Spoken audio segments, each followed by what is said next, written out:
Well, shalom. It is July 8th, and I am reading from the Epoch Times. It's the weekly edition, so this is for the first week of July, and it's July 1st through the 8th. And at the time of publication, they were talking about the one big beautiful bill that I've heard so much hysteria about. So I'm going to read to you what's in it. These are the major provisions. The 2017 tax cuts will now be extended. The centerpiece of this legislation is its extension of the tax cuts initially included in the Tax Cuts and Jobs Act of 2017 during Trump's first term in office.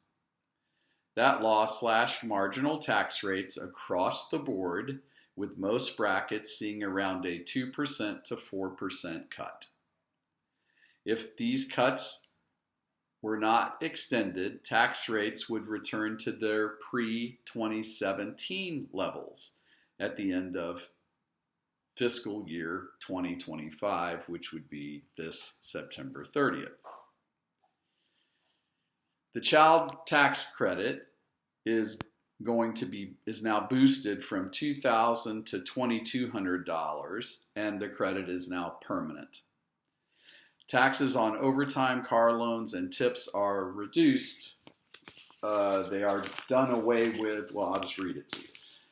The bill would implement some of Trump's core campaign promises on tax policy, reducing taxes on tips, overtime pay, and car loans. Taxpayers would be allowed to deduct the first $25,000 in income earned from tips, up to $12,500 in income from overtime pay for single filers, or $25,000 for joint filers, and up to $10,000 of car loan interest on American vehicles. Now, I don't know about you, but that's pretty good if you're making less than $75K a year. That these three provisions help you.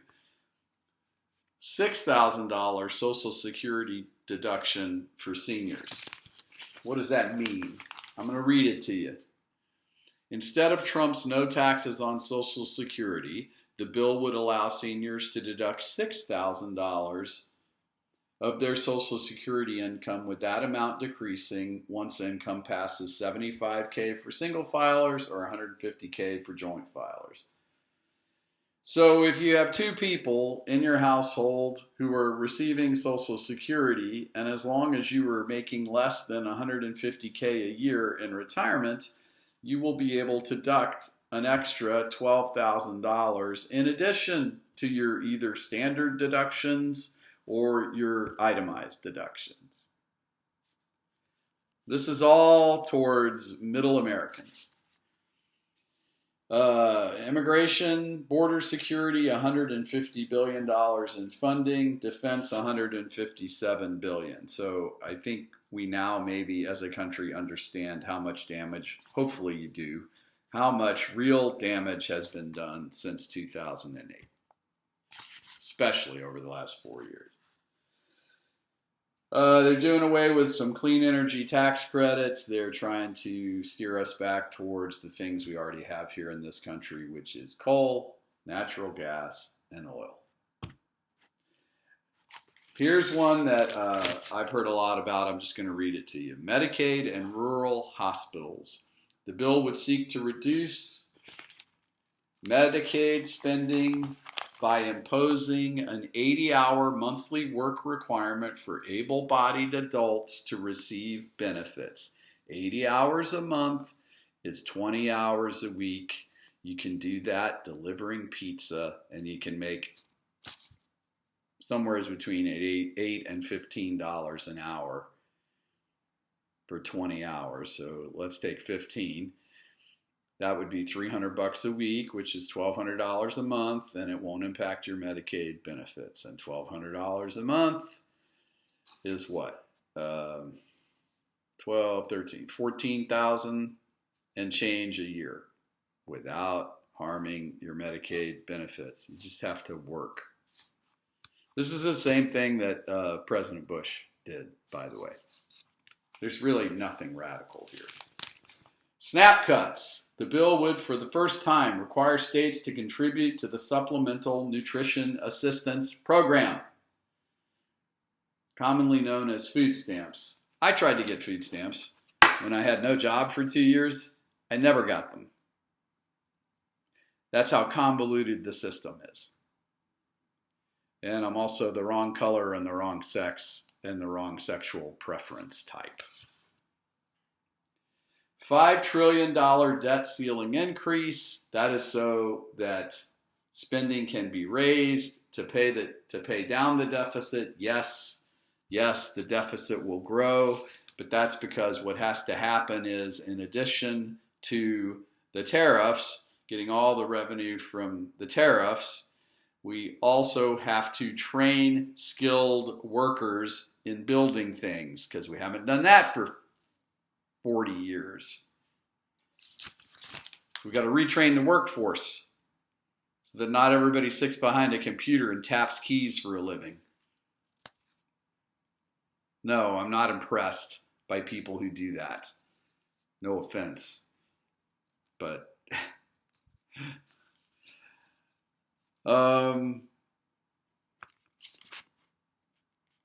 what was cut? Let's see. Education policies tweaked. I don't think too many people will be upset by that. The provider tax rate at which states tax hospitals and doctors to pay for their Medicaid programs is going from 6% to 3.5%. 10 states that didn't expand their programs will see no changes. To offset fears that these changes would harm rural hospitals, the bill allocates $25 billion to support such facilities. The SNAP cuts mean that the amount would vary based on a state's payment error rate, but would fall between 5% and 15%. It would also increase states' share of administrative costs to 75%, up from the current 50% rate. The bill would increase the U.S. debt ceiling by $5 trillion. This provision is one of the most pressing items in the bill as the Treasury approaches a default sometime in the coming months. So those are the majors. It's all my friends and family who are screaming that people will die and it's the end of the world and all the rest of it. It just isn't the case. What is the case is there is a deep state, and the deep state is composed of people who are Democrats and work in the federal government and they live in a cultural milieu where 98% of the people think like they do. Excuse me, my pizza's done.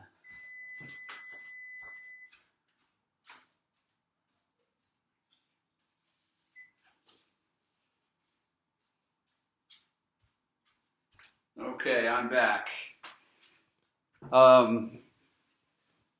Deep state. It's my parents, okay? It's my sister and her husband. The 98% of people who agree with everything that the federal government has done, they are the deep state. And they don't mind crossing lines of illegality to get their agenda passed. Because to them, they believe that it may be illegal, but it's not immoral because they hate Trump so much. And that is the prejudice that the rest of the country has been smothering under.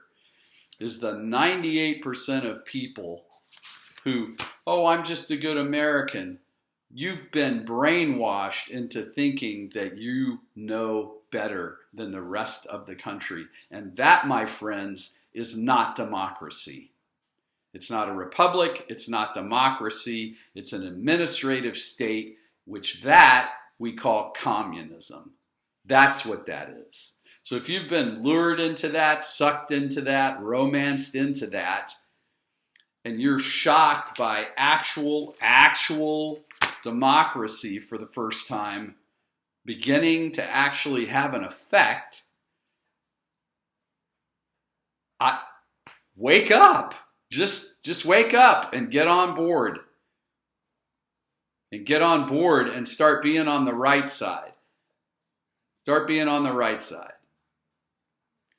Nobody uses the law the way it's supposed to be used. Everybody seeks the judge that will give them the right response. If mama says no, you learn it as a child. Go to daddy, or vice versa.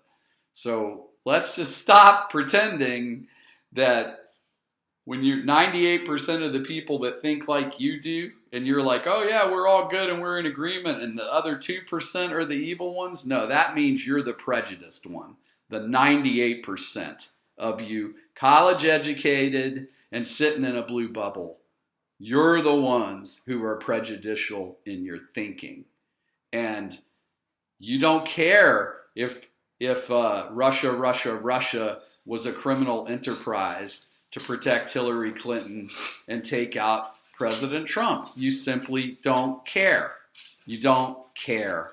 That's why you don't bother to actually look to see if anything was illegal. And that's why people at the top of the administrative state, in the FBI and the CIA and all these governments and the Congress, you can't trust any of them because they're untouchable. That is not democracy. That is an authoritarian state, and we actually call that is fascism, where you have a few people at the top guiding where the so-called capitalism goes. And where it goes in this country is medical research, bioweapons, big pharma, big tech, and a bloated government bureaucracy that does nothing. In contrast to that, you had this what I assume is a weapon attack, a weather weapon attack. The first one was in Hawaii. The second one was these wildfires in California. We saw this in 2018. They just had time to perfect it. And now this third one is in Texas. And I forgot the one in North Carolina. And you see the difference in response. In North Carolina, if you were a Republican, FEMA didn't even bother to help you. In Texas, we had a response in less than 24 hours. So don't tell me it doesn't make a difference. And don't give me your high ideals about your democracy. I want to see people tried and hung for treason, because that's what it is. Shalom. And that's the peace of God, not the peace of giving up.